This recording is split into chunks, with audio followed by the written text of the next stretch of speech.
I make a lot of sports videos on this channel. Well, I guess when I say sports videos, I mean I make a lot of sports video game videos, but I don't normally cover just kind of vanilla sports outside of the last video I did, so I guess I'm a liar. But one game in this year's NCAA Division One men's basketball tournament really got to me. I think it's the same game that got to everybody else. The first time in history that a 16 seed has defeated a 1 seed. The University of Maryland, Baltimore County defeating the University of Virginia. Incredible performance. Shock and awe in college basketball. UMBC makes history in Charlotte. This was UMBC's first ever NCAA tournament victory in only their second ever appearance, and the only instance of a 16 seed defeating a 1 seed in Division I basketball at all since Harvard defeated Stanford in the 1998 women's Division I tournament. I only watched the second half of this game, but it struck me how non-competitive this game was. UMBC was in control for the entire time.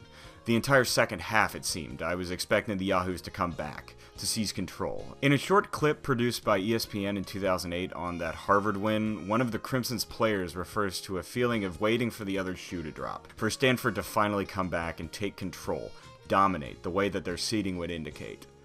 This game was tied at half, but that had happened before. In fact, the day before, Penn had a lead on Kansas, with 3 minutes left in the first half before the Jayhawks came back and won pretty handily. Even when UMBC came out hot in the second half and took a 14-point lead with 16 minutes left, it'd only take Virginia one really good run to get back in control. But why didn't that run come? That's what's been bugging me. The day after this upset, why didn't Virginia have what it took to come back? Virginia was the toughest defensive team in college basketball. They held Clemson, a 5 seed this year, to 36 points in the regular season. But UMBC scored more points against Virginia than anyone else this year. They scored more than the West Virginia and Virginia Tech teams that got the only 2 regular season victories over the Cavs. The last team to score 74 or more points against Tony Bennett's Virginia team in regulation was North Carolina, in a UVA win on February 27th of 2016. They'd stopped everybody from scoring, even when they couldn't do it themselves. But what was different against UMBC? Well, the easy number to look at is 67.9%. That was the Retrievers' field goal percentage in the second half. That's otherworldly. They were 7 of 13 from behind the arc in the second half, meanwhile Virginia was 3 of 9, unable to make up the difference with what seemed like their only feasible weapon after a while. As the UMBC lead increased, the Cavaliers started chucking up more threes. Ty Jerome took their first 3 of the second half at the 12-minute mark, when UMBC had a 14-point lead. Virginia couldn't get one to fall until there were fewer than 10 minutes left, when they were down by 16.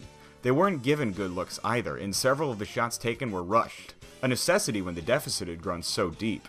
When it came time for Virginia to adapt offensively, they just couldn't. Virginia's defense thrives on control, and they lost it immediately as the second half began. I think the most crucial sequence of this upset was this three-pointer by Jarris Lyles 3 minutes into the second half. Virginia had come right out of a timeout, scored an easy basket to cut the UMBC lead to 5, and should have taken over defensively from there. Instead, Lyles responded. After that, another crucial sequence, when Arkel Lamar grabbed a contested offensive rebound, beating Virginia at something they're very good at, and found Joe Sherburne, who hit another 3. Virginia would never be that close again. When Penn, who I still feel was a little underseeded, took an 8-point lead over Kansas the previous day, the Jayhawks were forced to adapt, and they did. They'd put up jump shot after jump shot, hoping for the rangy shooting that had carried them in a number of Big 12 games to carry them past Penn. But for Kansas in the first 10 minutes, the threes didn't fall. Coach Self had to adapt, putting in injured center Udoka Azubuike to aid with poor inside defense and rebounding, and senior point guard Afonde Graham stopped putting up trays and started driving. The adaptation worked. Kansas regained a lead in the first half and never left that game plan. Once Kansas shooters could match Penn's shooters, that threat was neutralized, and once Penn lost the ability to beat Kansas inside, they had no way to come back. Virginia couldn't adapt the way that their fellow 1 seed did for 2 reasons. For one, where Kansas used Azubuike only in that emergency case, Virginia's DeAndre Hunter, a freshman and 6th man of the year in the ACC, was injured and missed the entire game. Without Hunter, and with their sophomore Kyle Guy partially limited in lateral mobility by a knee injury, Virginia lost a lot of their defensive threat. Tony Bennett's packline defense stresses good perimeter coverage by guards, and losing strength in that respect may have opened up UMBC to the open threes that killed Virginia. In an aside, that Stanford team that I was talking about earlier, they also had multiple injuries to players who they needed the most. But perhaps the most important thing for UMBC was that they hit all of their open looks, most of their open looks. Teams this lowly seeded normally don't shoot that well from three-point range, and the ones that do, like Northern Iowa in 2010 against Kansas, or Middle Tennessee State in 2016 against Michigan State, tend to pull the upset. With their defensive strength neutralized, there was no way for Virginia to adapt, and good teams must adapt or they'll be exposed. Missing a 9-point per game score damaged Virginia's offense. Having their best scorer in a knee brace probably damaged Virginia's offense. But needing to run an up-tempo offense killed them.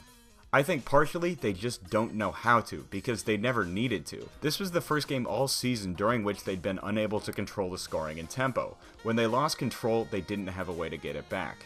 In the majority of 16-1, 15-2, 14-3 scares, the higher-seeded team can reach into the metaphorical toolset of adaptability, replace an ineffective or broken tool with one that works, and get the job done. Georgetown beat Princeton in 1989 because Alonzo Mourning stepped out of his normal defensive range and blocked a long Princeton jump shot to seal the win.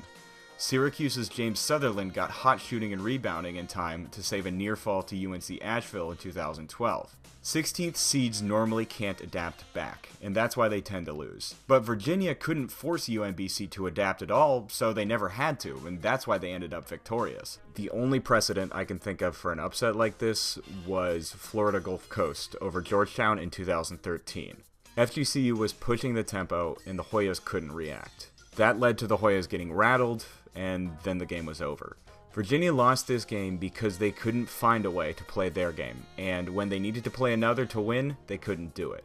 The first 16-2 notch win over the 1 seed was going to be remembered either way, but for this team playing the way that they did to get it done, that's what we're going to remember. More than just the scoreline, more than just the seeding, it was the way that this game went. Domination from the lower seed over the high seed. UMBC pulled the unbelievable and did it in a fashion that we're all going to remember forever.